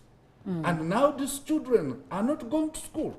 That means, what population are we planning tomorrow? We are planning a population which is irresponsible, which is not going to understand how to apply the fertilizers, the population which does not know that tomorrow we are supposed to have mature fish instead of eating small fish. This is what we are talking about. And this is where we're coming as workers leaders and say, no, child labor should be a go-no zone. And we are telling government, let's fight child labor, because we are producing a population which is coming on board tomorrow, which does not understand, which has not gone to school, the population which is irresponsible, which is not the case.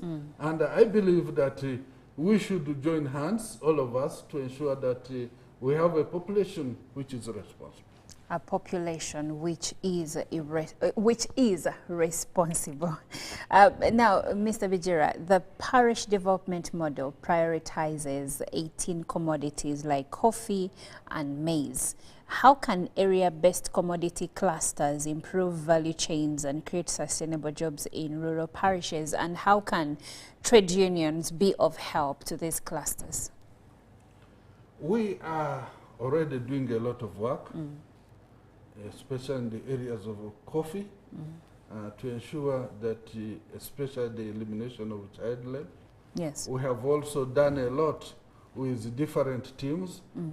UNICEF is on board and other areas to ensure that the area of value chain creates more. It does not help us to produce coffee and we sell it in the way it is without creating value. And that means we are not creating jobs. So as a national center, we have tried to create a lot of awareness, especially from farmers, that we need to have small-scale industries. We need to have a lot of awareness into the population, how this coffee can be brought on board. But this requires a lot of government intervention. The farmers need to be helped. There are things they cannot access. So we need to bring on board a lot of other resources to ensure that these farmers are helped, including on marketing. Where are they taking this coffee? How are they creating more jobs using the coffee? Otherwise, if we move the way we are moving, just growing coffee and more taking it in our sacks and selling, we shall not create value. And therefore, as National Trade Union, we are advocating and we are appealing to the country that let's help these small-scale farmers in Kalungu, in Masaka, in Manafa. We have all been there all around, including helping children of the parents of the children of the farmers to ensure that we provide school fee, we provide books, we provide desks and whatever in Manafa. We have had all those projects. All this enhanced to creating value to the children, ensuring that the ordinary worker is aware, and the ordinary farmer is aware on what brings more value to him. Wow, interesting conversation I'm having here with Mr. Richard Bijira, who is the Secretary General for the National Organization for Trade Unions. I see a few of your comments coming through. Please keep them coming. The conversation is still ongoing. And if you're just joining us, reach us on WhatsApp number 0709-602-592. We are looking at the commemoration and celebration of the International Labour Day that will be happening this week on Thursday, the 1st of May 2025. And in Uganda's position, the theme is consolidating the gains of the parish development model for increased productivity and inclusive job creation. Now, what brings me, the theme brings me to the next question, Mr. Bijira. Pillar 3 of the parish development model talks about financial inclusion, and it provides low-cost loans via SACCOs. So how can these funds empower the informal sector workers and SMEs to create and sustain jobs? Okay, thank you. One of the biggest issues the workers suffering from, especially the informal sector, is the informality. There's need to help the local farmers to formalize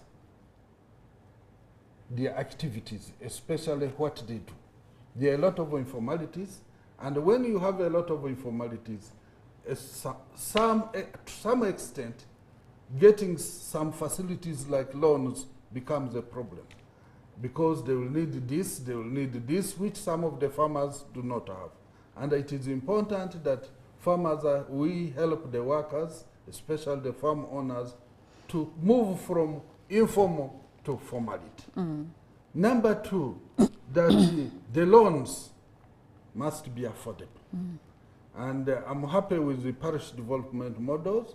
We should come out, because you know, if you get an expensive loans, that means now the payback will become a problem. That's right. And this is where the problem is. So when we have cheap money, like the money of PDM, this one will facilitate the economic growth faster than the loans which you get at 20, 30%. These loans are not productive. And 2, we need to do a lot of financial illiteracy to the farmers. How do you keep your books? How do you know you have made profit? Some of these issues are not looked at by ordinary farmer. I bought chemicals for spray at this amount, I bought hose, I bought this. When I calculate plus my labor, have I made profits? So These we need are lacking. We need to consider the inputs and the output. Yes, input and output. And this is what the farmers down there do not look. They just say how much has come out. He doesn't know has he made profit. And this is part of financial literacy, whereby farmers need to be helped. Number 3, in some areas, you will find even I'm happy that the NRM government has tried its best to distribute tractors in some countryside. There are areas you go in the countryside, you cannot even access a tractor. So the financing of these farm equipment is important. And some of these financing equipment are too expensive to ordinary farmer. So that is where government comes in to ensure that they put group tractors into an area whereby everybody can easily access them. And this is a very good initiative, and I would applaud the government to ensure that they improve or they bring on board more tractors in the countryside and more equipment like harvesters and whatever in the area. This will create more jobs for our people, especially the youth in the countryside.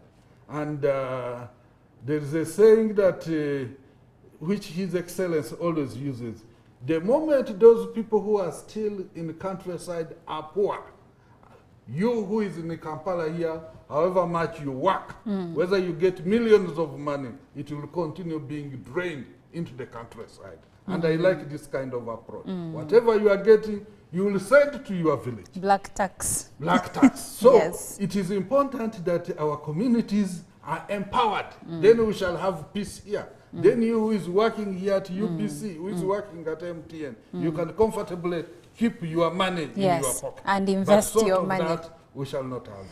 Wow. And that is very important. Yes. Thank you so much, Mr. Bijira. I am learning and I'm enjoying this conversation. Now, launched in February 2022, the parish development model decentralizes planning to the parish level, Uganda's smallest administrative unit, to foster inclusive growth. Its bottom-up strategy contrasts with past centralized models and emphasizes local cooperatives, circles, and commodity-focused clusters to drive commercial agriculture and job creation. I can't say that enough. However, structural flaws, limited consultation, and risks of fund management threaten its success, and it necessitates a robust implementation strategy or strategies. And Mr. Bijira has really gone down the alleyway and taken us through everything, the challenges, and of course the light at the end of the tunnel. He did mention earlier that the model is actually fantastic. However, if we do not work on implementation, on supervision, then the model will be basically gone with the wind, and it will fail just like the others in the past, like Emyoga, Youth Livelihood, like they failed. But if we can manage implementation, if we can manage supervision, and also if we can encourage Ugandans that have received this money to return it. So we need mindset change. We need to sensitize our communities to understand that this money is not a token. It's not payback. It's not a gratitude token of you voted this person and now the government is giving back to you. This is a loan you take, invest in your clusters, and then bring it back. And actually, I like that the money that you're being given, the president did mention earlier this year that you're not even supposed to pay any money to receive it. Because if you've been to the bank, you know that before you get your loan, they are going to take off some money, processing fees and whatnot. And if you have borrowed 5 million, by the time it gets your account, you do not have 5 million. But for the parish development model, 1 million is supposed to go onto your account. So join the conversation. I see a few comments coming through, and the first one I will share is from Atkunda Samuel, who is in Mpigi, Nachirebe, and he says, I request that gentleman to tell us the maximum wage that should be paid for laborers in some factories across Uganda. If let me paraphrase. So basically, he needs to know if there is a maximum. I think he's inquiring about the minimum wage that should be paid for laborers or employees or workers in factories across the country. Thank you so much, Olivia, and Natukunda, who has raised this issue. First of all, in Uganda, the last time the minimum wage was fixed, it is now at 6,000 per month. So this is not tenable and it is obsolete.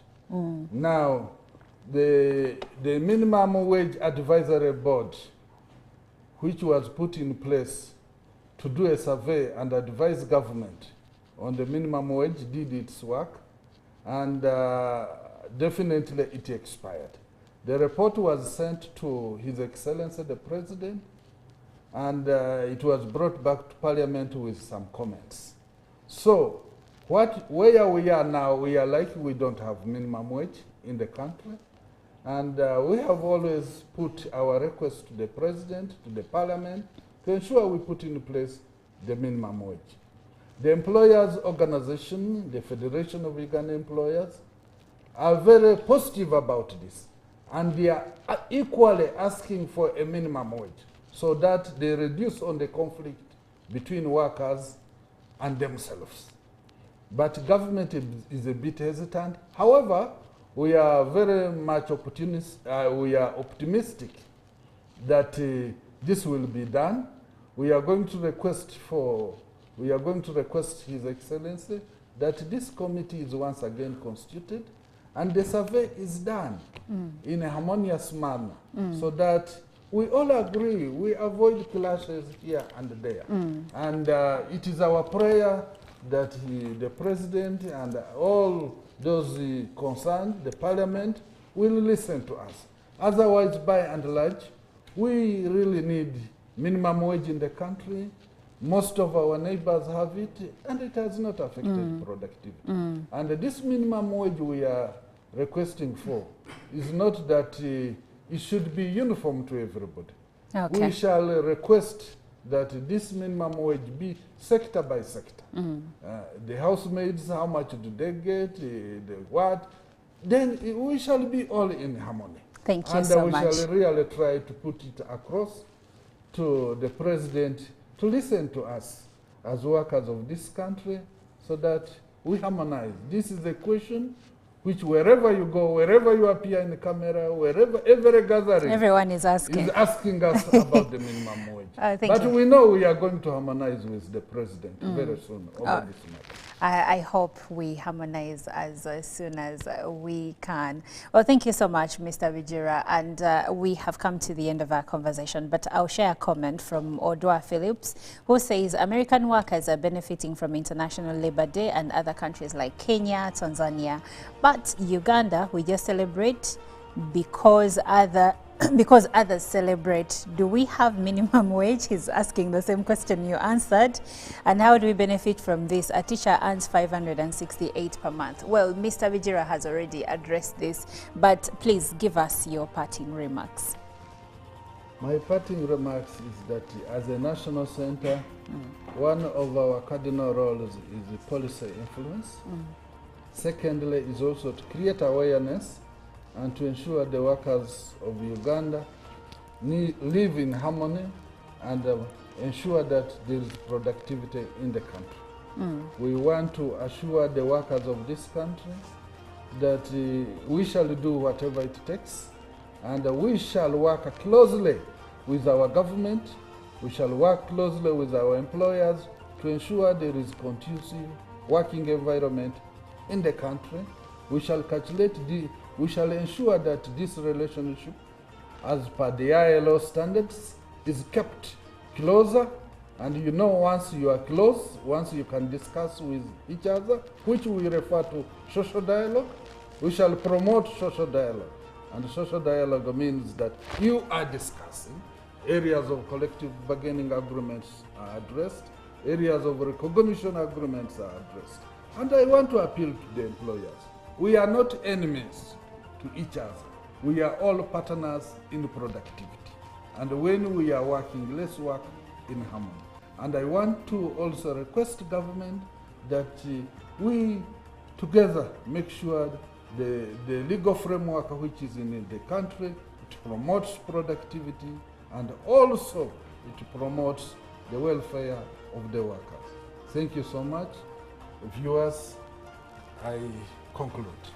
Well, thank you so much, Mr. Bijira. I have been speaking to Richard Bijira, who is the General Secretary, National Organization of Trade Unions, and we've been speaking about the upcoming celebrations of the International Labour Day. And the theme for Uganda is consolidating the gains of parish development model for increased productivity and inclusive job creation.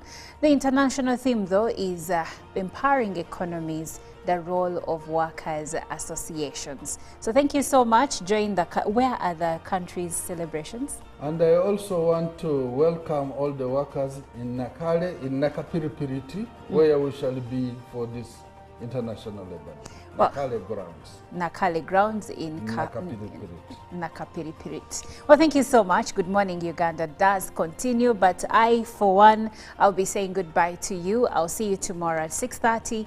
Enjoy and stick around.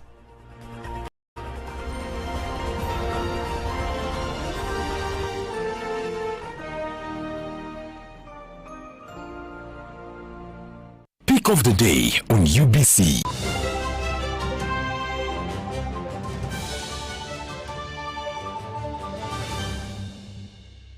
Was brought to you by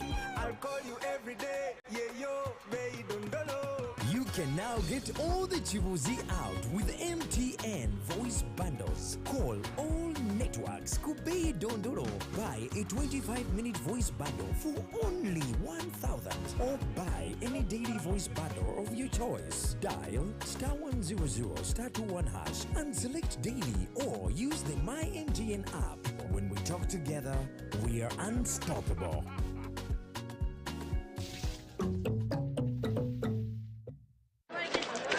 Juko. Yo. Check the shopping, man. What's your secret? Haven't you heard of the parish development model, PDM? Yes, I did, but I thought it was just a talk. No, Sebatia. It is real. I and a few friends together formed a circle, accessed money from the PDM, invested in a poultry project, and now things are moving. Juko. I thought I was one of your friends. You are. But you left me behind. I didn't leave you in poverty. What you do, just visit your LC2 chairperson and your parish chief and start the process of economic transformation. Just like that. The parish development model is an initiative from the government of Uganda through the Ministry of Local Government designed to transform all lives of Ugandans for the better. PDM, my parish, my development, my life. In a nation hungry for truth, a world where every story matters, there exists a beacon of trust and reliability. For decades, they've been our voice and our window to the world, holding the mirror of our history. With 4 TV stations and 11 radio channels spanning 27 languages, they stand as guardians of information, defenders of truth. With Mascari Heritage Advantage, they uphold every citizen's right to reliable and free information. Their archive stories shaped our past and illuminate our present. Yet now, as new challenges arise and the world evolves, their mission faces its greatest test yet. Be part of our journey and let's navigate the unknown, uncover the untold, and safeguard our future together. Tune into your public broadcaster, for it is the intersection of trust and truth. Because to UBC, your story, and every voice matters. UBC, inspiring Uganda. A new dawn on Behind the Headlines with me, Timothy Nyangweso. Every Wednesday, live in our studios in the heart of Kampala, we have conversations that have analysis, explanation, but not every truth is fact, and not every fact is truth. Every Wednesday, 10 p.m. on your public broadcaster.